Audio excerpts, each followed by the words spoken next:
আবারও বিএনপির সমাবেশের খবর। গণতন্ত্র দিবস উপলক্ষে বিএনপির সমাবেশ হচ্ছে রংপুরের কালেক্টরেট ঈদগাহ মাঠে। বিস্তারিত জানাতে সেখানে আছেন সহকর্মী রেদওয়ান হিমেল। সরাসরি যাচ্ছি তার কাছে।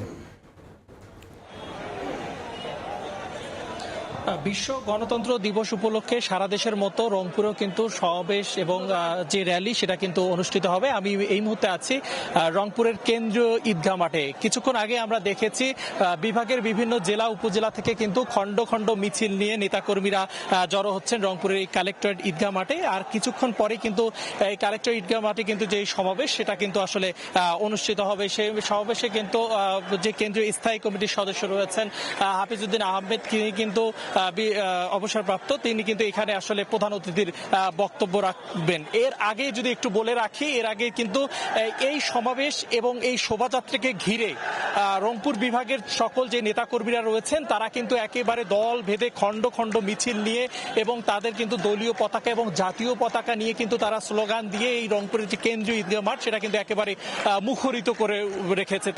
তাদের এমন একটাই দাবি যে আসলে গণতান্ত্রিক এই বাংলাদেশে সবাই কথা বলতে পারবে, গণতান্ত্রিকভাবেই সবকিছু হবে, এমনটাই কিন্তু তারা দাবি জানাচ্ছেন। এবং এই নেতাকর্মীরা আর কিছুক্ষণ পর এখানে এসে সমাবেশের স্থলে প্রধান অতিথির বক্তব্য রাখবেন। তিনি বক্তব্য দিবেন যে হাফিজউদ্দিন রয়েছে স্থায়ী কমিটির সদস্য।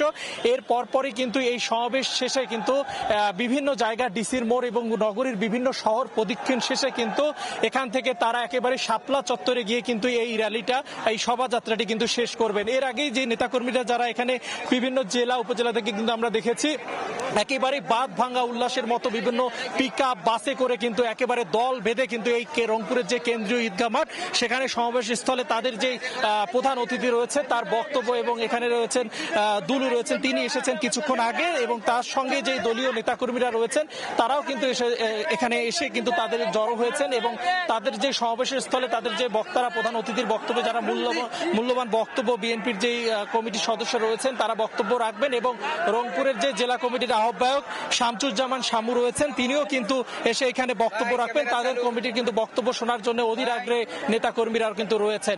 এর আর কিছুক্ষণ পরে পরে কিন্তু এখানে সমাবেশ শেষ করে শোভাযাত্রাটি শহরের বিভিন্ন সড়ক প্রদক্ষিণ শেষে তারা কিন্তু শাপলা চত্বরে গিয়ে শেষ করবেন এই সমাবেশ।